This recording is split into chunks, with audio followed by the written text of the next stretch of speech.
Sir यहाँ कुछ नहीं है सर। कोई कागज का टुकड़ा भी हो, अगर उस पर कुछ लिखा है या टाइप किया है रख लो। डायरी हो, बैंक की पासबुक, चेकबुक सब रख लो। और मुझे हर एक चीज पर से फिंगरप्रिंट चाहिए, ठीक है? तो संभाल कर छूना। सर मोबाइल मिल गया। ये देखिए सर, बैटरी फुल है, कीपैड लॉक्ड भी नहीं है, एक वीडियो है स्क्रीन पे। चलाओ जरा। मैंने जानबूझकर कीपैड अनलॉक्ड छोड़ा है, क्योंकि मैं नहीं चाहता मेरी मौत की किसी को गलतफहमी रहे। किसी ने मुझे मारा नहीं है, मैंने खुद अपनी जान ली है। टू बी विद शबनम, हमेशा हमेशा के लिए। सर आगे ट्रैफिक जाम है, लगता है कोई बिल्डिंग गिरी है। अरे यार, यानी कि फंस गए। ठीक है, फिर मैं यहीं उतर जाता हूँ। जिस दिन इंपॉर्टेंट मीटिंग हो उसी दिन कुछ ना कुछ लफड़ा हो जाता है।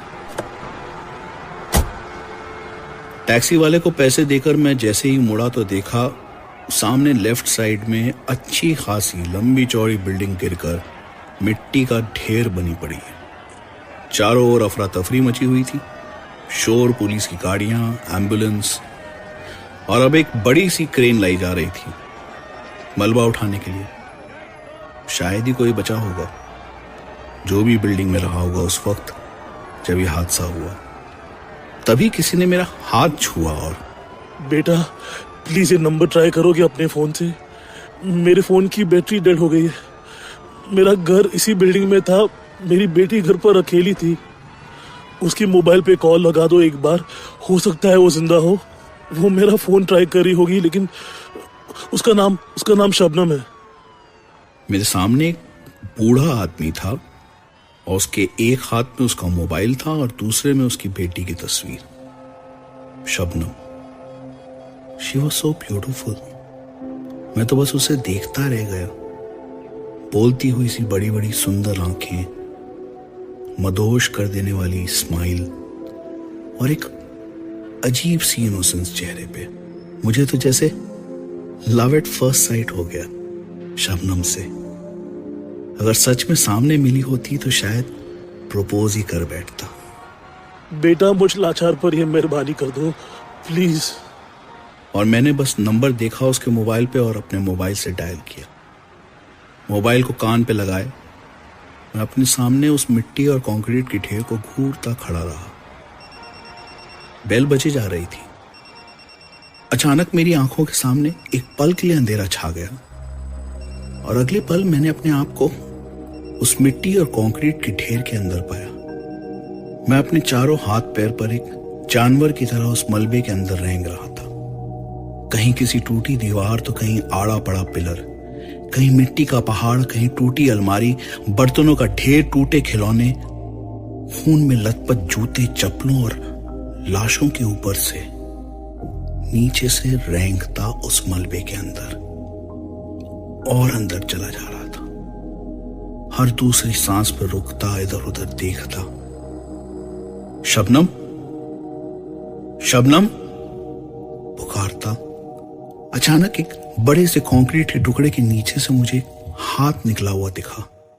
कलाई में 2 खूबसूरत चूड़ियां थी और वो हाथ कुछ उठा और मुझे आवाज आई, मैं यहाँ हूँ अमित, मैं यहाँ हूँ। मैं आगे बढ़ा और मैंने शबनम का हाथ थाम लिया, जो मेरे हाथ में आते ही बेजान हो गया। मैं जोर से चीखा, शबनम, लेकिन सिर्फ सन्नाटा गूंजा। जब आंखें खुली तो देखा मैं हॉस्पिटल के रूम में था। मेरे हाथ में आईवी लगा हुआ है और सामने करण खड़ा था, मेरा कलीग। यार अजीब है तू, क्या कर रहा था तू उस बिल्डिंग एक्सीडेंट साइट पर? अबे इतना कमजोर दिल है तो नहीं रुकना चाहिए था ना वहां पर? खड़ा खड़ा बेहोश हो गया। वहीं के कुछ लोगों ने तुझे हॉस्पिटल पहुंचाया। वो तो थैंक गॉड तेरी जेब में तेरा विजिटिंग कार्ड था। ऑफिस फोन किया किसी ने एंड बॉस ने मुझे भेजा। क्या हुआ है मुझे? डॉक्टर ने क्या कहा? कुछ नहीं, ब्लड प्रेशर हाई हो गया था। और तभी मुझे याद आया, मैंने पूछा, मेरा मोबाइल फोन कहाँ है? ये ले, मैंने अपनी जेब में रख लिया था। लकी है तू, वहीं साइड पर किसी ने उठा नहीं लिया। मैंने मोबाइल लिया और चेक किया। लास्ट डायल नंबर्स, ये कैसे हो सकता है? वो शबनम का नंबर नहीं है, लेकिन मुझे पक्का यकीन है मैंने उस बूढ़े आदमी के कहने पर एक नंबर लगाया था। वो अननोन नंबर तो लास्ट डायल कॉल लिस्ट में होना चाहिए ना, तो क्यों नहीं था? मम्मी के 2 मिस्ड कॉल्स थे, तो मैंने तुरंत उन्हें फोन लगाया। परेशान होंगी, मैंने उनका फोन लिया भी नहीं, कॉल बैक भी नहीं किया इतनी देर से। शाम के 7 बज रहे थे, इसका मतलब मैं करीब 8-9 घंटों से यहीं था, बेहोश। I just could not believe it. ये बहुत ही स्ट्रेंज था। तभी मेरा कॉल कनेक्ट हुआ। हेलो। सॉरी माँ, वो मैं हाँ मुझे पता है बेटा, तू जरूरी मीटिंग में था। वो तो तेरी कुलीग है ना शबनम, उसने बताया। तू जल्दी में अपना फोन भी टेबल पर ही भूल गया। उसने देखा कि मोबाइल पर माँ का फोन आ रहा है, तो उसने कॉल आंसर कर लिया। बड़ी प्यारी लड़की है, कितने प्यार से उसने मुझसे बात की, और तूने उसे बताया भी नहीं कि अगले हफ्ते तेरी शादी है। खैर, तू अपने बाप जैसा ही कंजूस है। मैंने तो उसे झट से इनवाइट कर दिया। किसे माँ? किसकी बात कर रही हो आप? शबनम, और कौन, जो तेरे साथ काम करती है। तूने अपने ऑफिस में किसी को भी कार्ड नहीं दिया है ना? अमित, ये बहुत बदतमीजी की बात है। माँ, मैं अब कल परसों देने ही वाला था। कोई अर्जेंट बात हो तो बोलो, नहीं तो बाद में फोन करता हूँ। नहीं, बस अपना सूट पिक करना मत भूलना। मैं सुबह फोन करती हूँ, बाय। मैंने फोन कट किया और मैं बस स्टंड अपने फोन को ही देखे जा रहा था। तभी करण बोला, क्या हुआ तुझे? इतना पसीना क्यों आ रहा है? तबीयत तो ठीक है ना तेरी? मैं डॉक्टर को बुलाता हूँ। नहीं, आई एम ओके।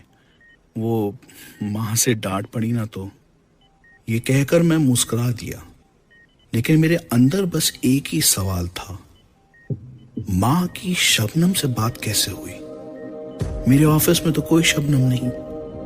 शबनम तो उस लड़की का नाम था जिसके बाप ने मुझे एक नंबर देकर फोन लगाने को कहा था, और मैंने वो नंबर डायल भी किया था। लेकिन अब वो मेरे लास्ट डायल नंबर्स में नहीं है। गॉड, कैसा मजाक चल रहा था मेरे साथ। मेरी कुछ समझ में नहीं आ रहा है। मैंने करण से पूछा, क्या मैं घर जा सकता हूँ? हाँ, if you are feeling okay, लेकिन मैं राय दूंगा कि रात यहीं रुक जा। नहीं, I want to go home. मैं अपने घर पहुंचा और सीधे अपने बेडरूम में जाकर लेट गया। I was very tired. Karan रुकना चाहता था, लेकिन मैंने मना कर दिया। मैं सच में ठीक था। हाँ, सिर्फ मेरा दिमाग चकराया हुआ था with what ever had happened through the day. मैं लेटा हुआ था जब मैं फिर से एक बार अपना मोबाइल लिए कॉल्स चेक करने लगा, और इस बार मुझे एक अननोन नंबर दिखाई दिया। सुबह 9:45 को डायल किया हुआ, उसी वक्त जब मैं उस गिरी हुई बिल्डिंग साइट पे था। मुझे समझ नहीं आया, क्या मेरी आंखें धोखा खा रही थीं, या मैंने फौरन से वो नंबर डायल किया। 2 बेल बजी और फिर क्या हुआ? मुझे क्यों फोन कर रहे हो अमित? मैं तो अब तुम्हारे साथ हूँ। और उस आवाज से चौंक कर मैंने बगल में देखा और मैं डर कर बेड से गिर गया। शबनम मेरे बिस्तर पर मेरे बगल में लेटी थी। वही मुस्कान जो तस्वीर में थी, वही बोलती हुई बड़ी बड़ी सुंदर आंखें, और वही इनोसेंस। मैं शॉक्ड था, स्टन्ड था। मेरे गले से आवाज नहीं निकल रही थी। I started sweating। मेरी अपनी हार्ट बीट की आवाज मेरे कानों में बज रही थी। मेरी सांसें तेज हो रही थी। What the hell was happening? How can this be? क्या मैं पागल हो गया था? क्या मैं सपना देख रहा था? मैं बेडरूम से भागना चाहता था, मैं घर से बाहर निकल जाना चाहता था, और फिर भी मैं बस एक टक शबनम को देखे जा रहा था। और तभी उसने अपना हाथ मेरी ओर बढ़ाया। उस हाथ की कलाई में 2 चूड़ियां थीं, और वो हाथ ने आकर मेरे गाल को छुआ, मेरा चेहरा सहलाया।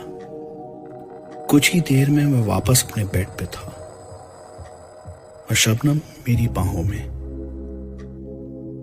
या मैं शबनम की बाहों में। मुझे मेरा प्यार मिल गया था जैसे। I love you Amit. तुमने मुझे नया जीवन दिया है।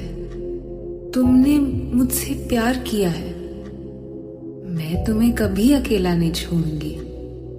मेरे बेड के सामने मिरर में मेरे साथ बेड पे कोई नहीं दिख रहा था, सिर्फ मेरा मोबाइल था मेरे बगल में।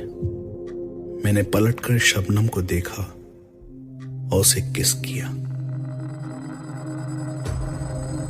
3 दिन हो गए हैं मैं घर से नहीं निकला हूं, ना ऑफिस गया हूं, ना मैंने किसी से बात की है।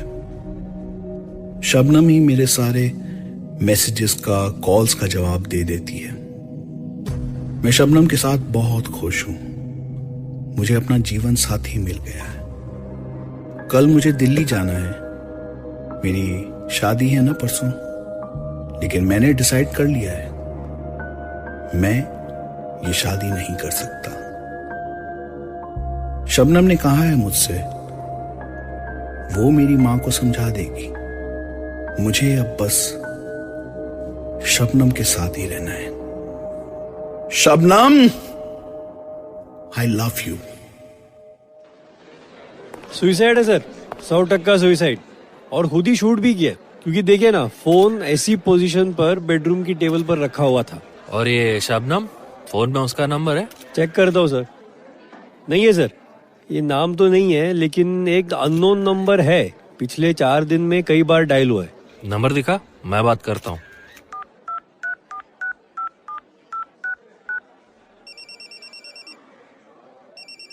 कोई उठा नहीं रहा है। ठीक है, और एक बार घर चेक कर लो। बॉडी को पोस्टमार्टम के लिए भेज दो और फिर फ्लैट को सील कर देना। मैं वापस चौकी जा रहा हूँ, रास्ते में यह नंबर फिर ट्राई करूंगा।